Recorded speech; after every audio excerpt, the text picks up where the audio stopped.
नमस्कार दोस्तों शिक्षकों का एक बार फिर से प्रदर्शन शुरू। दोस्तों ओल्ड पेंशन के बाद अब एक और मामला शिक्षकों का आ गया है।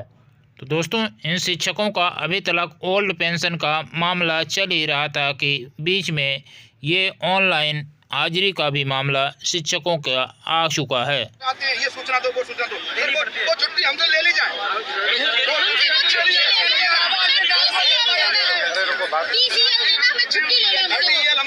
पूरे साल काम करना है, हम करने को तैयार हैं। और ये गैर शैक्षणिक कार्य यहाँ से हटाए जाए। सर गैर शैक्षणिक आदेश हो जाते हैं लेकिन उन्हें हटाते नहीं है। मैडम सर मुख्यमंत्री जी नहीं कर सकते हैं, इसमें बेसिक शिक्षा मंत्री जी कुछ नहीं कर सकते। हम उनके सामने अलीगढ़ से यहाँ तक जो फिर मार के मर गए, कुछ नहीं हुआ।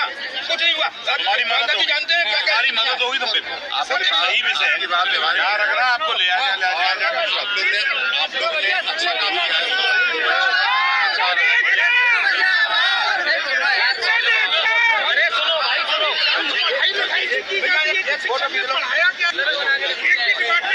जिसका काम हमसे न लिया जा रहा हो। भैया कोई अपने फोन से कैसे ले भैया। अरे आओ तो ले लो। अरे नंदू भैया एक हमारे घंटे रखते हमारे क्या करें भैया, आपकी पूरी मदद बहुत अच्छा काम कर रहे हैं। आपकी वजह से रिजल्ट अच्छा हुआ है सर, इसको आगे बढ़ाना है। सिटी जिला से खराब व्यवस्था सर, हमारे आंसू को एक बार सर ठीक किया जाएगा। हमारे आंसुओं को एक बार हर सेवा में आप रहे, आपको सारी तकलीफें मालूम होती है। इससे बड़ा हमारी तो नहीं खोलने वाला नहीं। हमारा मैं तो बिना चुनाव वाला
और आप सबने आज जो एकता दिखाई है ये एक मिसाल है।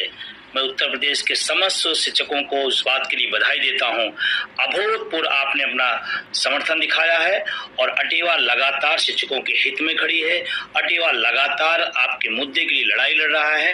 आने वाले समय में मैं सभी संगठनों से अपील करता हूं कि ये शिक्षक की एक आम शिक्षक की लड़ाई है। इसमें सभी लोग गुण विभाग पदों की सीमाओं को छोड़ें और एक साथ खड़े होकर के इस दमनकारी, इस तानाशाही फैसले के खिलाफ आए। प्रदेश का शिक्षक आज बता दिया कि हम अपने हितों के लिए जागरूक हैं, सचेत हैं। अब शिक्षक कर्मचारी संगठनों की जिम्मेदारी बनती है कि वो इस लड़ाई को और आगे तक ले चले, जिससे इस तानाशाही निर्णय से निजात मिले। और मैं सरकार से निवेदन करना चाहता हूं कि आप शिक्षक को मशीनकृत नहीं, मानवीकृत मानने का प्रयास करिए और आप शिक्षक से एक अच्छा स्वस्थ माहौल में आप शिक्षण कार्य करा सकते हैं।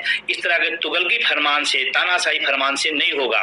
और मैं जानता हूं इस प्रदेश का शिक्षक पूरी तरह से शिक्षा व्यवस्था को और शिक्षार्थियों के लाभ के लिए, उनकी उन्नति के लिए काम करना चाहता है, लेकिन सरकार इस तरह का माहौल नहीं दे पा रही है, इस तरह की व्यवस्था नहीं दे पा रही है। मैं सवाल पैदा करता हूं, जितना टैबलेट पर, जितना अटेंडेंस पर ऑनलाइन अटेंडेंस जोड़ दिया, का कभी सोचा कि जब किताबें मिलनी चाहिए तो मिल पाती थी? इतना जोर तो कभी नहीं रहा।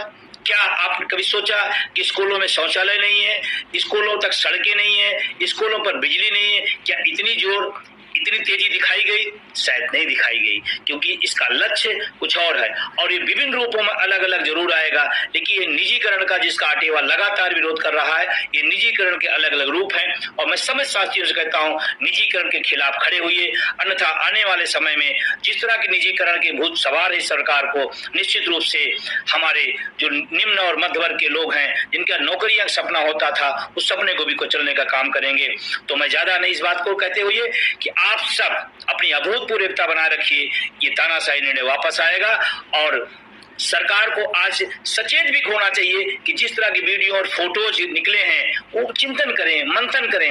हमारी शिक्षक की बहनें किस परिस्थितियों में पहुंच पा रही हैं, तमाम प्रयास के बाद भी स्कूलों तक और जलाशय बने हुए हैं, स्कूल स्थल जलाशय, उस पर सरकार ने कभी नहीं विचार किया। पहली बार जलाशय नहीं बने, ये लगातार बने हैं।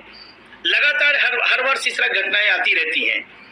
तो मैं सरकार से निवेदन करता हूं, तानाशाही के बजाय एक स्वस्थ और अच्छे माहौल को क्रिएट करें और इस निर्णय को वापस करें, अन्यथा शिक्षक अपने हकों को प्रति जागरूक है और इस लड़ाई को और आगे ले जाए। तो दोस्तों देख सकते हैं, शिक्षक अपनी आवाज़ मुख्यमंत्री तक पहुंचा रहे हैं, ज्ञापन दे रहे हैं और आंदोलन भी कर रहे हैं। इन शिक्षकों का कहना है कि हम ऑनलाइन हाजिरी नहीं देंगे। तो दोस्तों देख सकते हैं, उत्तर प्रदेश में ऑनलाइन हाजिरी सरकार मांग रही है, इस पर शिक्षकों का जोरदार प्रदर्शन किया जा रहा है। तो दोस्तों देख सकते हैं, उत्तर प्रदेश में ऑनलाइन हाजिरी सरकार मांग रही है, इस पर शिक्षकों का जोरदार प्रदर्शन किया जा रहा है। और निश्चित रूप से सरकार में बैठे हुए जो भी लोग शिक्षकों पर जोर डालने के लिए लगे हुए रविकांत मिश्र जिलाध्यक्ष राष्ट्रीय शैक्षिक महासंघ,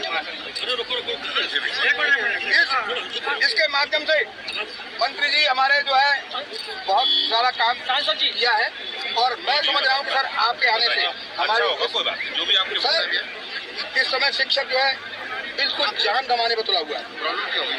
प्रॉब्लम सर एक नहीं है, विजय किरण जी से स्टार्ट हुई थी, कंचन वर्मा तक आते आते वो समस्याएं बढ़ती चली गई। समस्या एक नहीं सुनी गई, चीजें थोपते चले गए, कील ताबूत में कील थोपते चले जाए। मुख्यमंत्री जी को पता नहीं है अभी, तो ये मुख्यमंत्री जी तक पहुंचे, जिलाधिकारी के माध्यम से दे दिया गया है। सर एक प्रति आपको भी हम देंगे, क्योंकि आप कैबिनेट मिनिस्टर हैं, आप उन सब चीजों को ले जाकर के माननीय मुख्यमंत्री जी योगी जी को आप इनको देंगे, तो हो सकता है कि हमारी बातें सुनेंगे। अरे देंगे और इसमें प्रयास किया जाएगा। जो शिक्षक एकता, शिक्षक एकता, सर हमारे हम एक हैं। देखिए सर, शिक्षक केंद्रीय विद्यालय का, नवोदय विद्यालय का, बेसिक का ऑनलाइन में समस्या ये है सर, हमारे अवकाश कम है। एक ईएल मिलती है साल में हमको, केंद्रीय विद्यालय वालों को 30, नवोदय वालों को 30 और हमें एक। सर हाफ लीव का प्रोविजन हमारे यहाँ नहीं है, और जगह में है। अगर हमारा शिक्षक कहीं रास्ते में बारिश में भीग जाए, फिसल जाए, वो 10 मिनट लेट होने के बाद में वो एब्सेंट है। तो ये सर एक नहीं, कई चीजें हैं जो लगातार पिछले एक बिल्कुल सर, हम लोग सब गवर्नमेंट लोग हैं, लेकिन हमारी समस्याओं पर गौर तो किया जाए कम से कम। कुछ नहीं सर, हम पूरे समय सूचनाएं मांगते हैं, पूरे समय दोस्तों ये वीडियो यदि पसंद आए तो वीडियो को लाइक करेंगे, इस चैनल पर नए हैं तो चैनल को सब्सक्राइब कर लेंगे।